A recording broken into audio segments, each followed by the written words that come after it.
अस्सलाम वालेकुम। आज मैं आपको दही फुल्कियाँ बनाने की बहुत ही मज़ेदार रेसिपी बताने जा रही हूँ।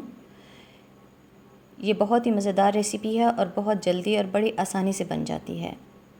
इसके लिए मैंने 1 कप बेसन लिया, आधा कप मैदा, हाफ़ टी स्पून नमक, 1/3 टीस्पून बेकिंग सोडा यानी मीठा सोडा।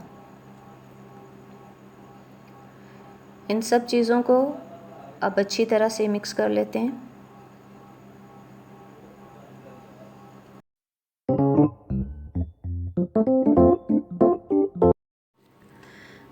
दो जवे लहसुन लेकर उनको कूटकर ये मैंने पानी बना लिया है। ये पानी भी इस मटेरियल के अंदर जाएगा। इससे बहुत ही मज़े का फ्लेवर आएगा इसमें और बहुत मज़ेदार फुल्कियाँ बनेंगी। अब इसको पानी से घोल लेते हैं। पानी की मिक़दार बस इतनी ही होनी चाहिए कि ये बहुत ज़्यादा ना तो पतला हो बैटर और ना ही बहुत ज़्यादा सख्त हो। ये देखिए, मैं थोड़ा थोड़ा सा पानी मिक्स कर रही हूँ। देखिए, इसको इसी कदर ही गाढ़ा होना चाहिए और इससे फुल्कियाँ जो है बड़ी ही ज़बरदस्त बनेंगी, बहुत अच्छी फूल जाएंगी। ये मैंने 400 ग्राम दही ली है। इसके 2 डिब्बे, तकरीबन 800 ग्राम दही जो है वो इस्तेमाल होगी। 1 कप पानी में मैं ये 1 डिब्बा 400 ग्राम का उसको अच्छी तरह से फेंट लूँगी। थोड़ा इसको डाइल्यूट कर लेंगे, पतला हो जाएगा ये। जैसे लबन या लस्सी होती है उस तरह से ये बन जाएगा, लेकिन थिक वाली लबन की तरह से। अभी मैं 1 डिब्बे के साथ ये लस्सी बना रही हूँ। अच्छी गाढ़े वाली लस्सी बनानी है, इसको बहुत ज़्यादा पतला नहीं करना। बस 1 कप पानी जो है वो बहुत है इसके लिए। और दूसरा कप दही का जो है वो मैं बाद में इस्तेमाल करूँगी। ये देखिए, ये लस्सी बन गई है। ये देखें, इस तरह से इसे होना चाहिए। अब इसमें half tea spoon chaat masala डाल दिया और ये 1 टेबलस्पून मैंने चीनी डाली है, क्योंकि दही मीठी थी मेरे पास। अगर आप दूसरे वाला दही इस्तेमाल कर रहे हैं तो उसमें आप 2 टेबलस्पून डालेंगे इसको, चीनी को। और ये मैंने नमक डाला है हाफ़ टी स्पून। अब इसे मिक्स कर लेते हैं। बेसन का बैटर जो है वो तैयार करके रख दिया है। उस दौरान ये लस्सी बन जाएगी जिसमें मैंने ये सारी चीज़ें डाल दी हैं।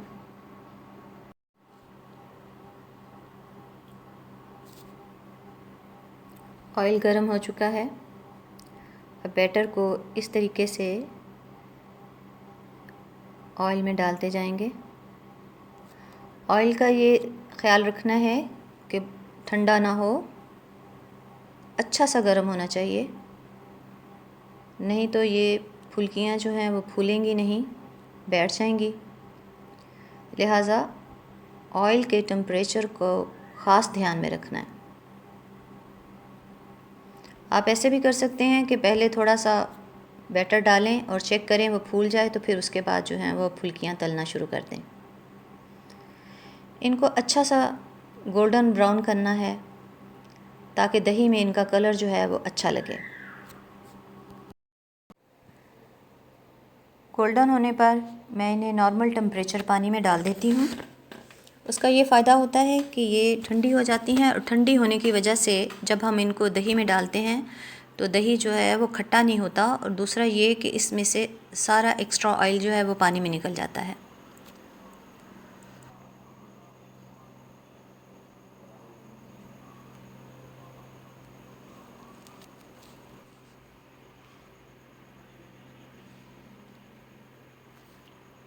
इसी मेथड को फॉलो करते हुए सारी फुल्कियाँ तैयार होगी। अब ये मैं पापड़ी फ्राई कर रही हूँ। मैंने जो समोसा पट्टी की रेसिपी आपको दी थी वो आपको डिस्क्रिप्शन में उसका लिंक मिल जाएगा। उसी तरीके से ये आप बना लें और फिर इनको फ्राई करके पापड़ी बना लें। जो हम बाद में फुल्कियों के ऊपर डाल देंगे। अब ये मैंने दूसरा दही का डिब्बा ले लिया है। इसमें पानी नहीं डालना, बग़ैर पानी के इसको फेंट लेना है।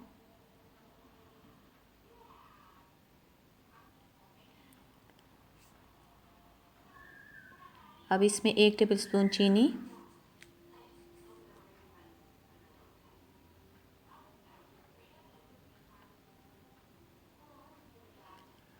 ½ टीस्पून नमक और ½ टीस्पून चाट मसाला डाल देंगे। सब चीज़ों को अच्छी तरह मिक्स कर लें।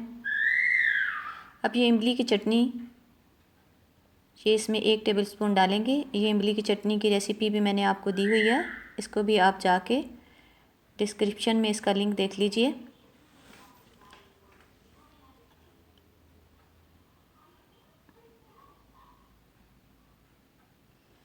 अब ये फुल्कियाँ पानी में से निकालकर हाथ से हल्के हल्के दबाकर जो लस्सी हमने बनाई थी उसमें डाल देंगे।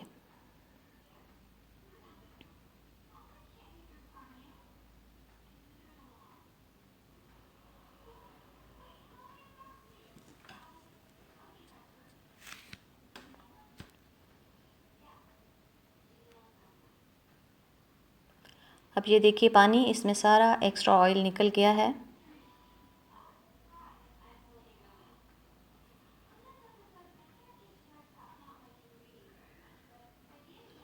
अब मैं ये दही जो फेंट के रखा था उसको ऊपर फैला दूंगी, अच्छी तरह से फुल्कियों को कवर कर दूंगी।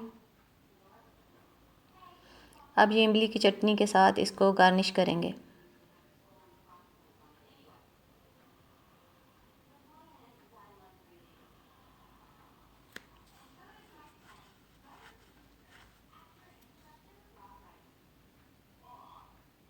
कुटी हुई सुर्ख मिर्चें वो भी ऊपर इस तरह से फैला देंगे और ये चाट मसाला आखिर में पापड़ी ऊपर डाल देंगे। अगर आपको मेरी ये रेसिपी अच्छी लगी है तो मेरे चैनल को सब्सक्राइब करें, लाइक करें, बेल बटन को प्रेस करें ताकि मेरी तमाम आने वाली वीडियोस आप तक पहुंचती रहें।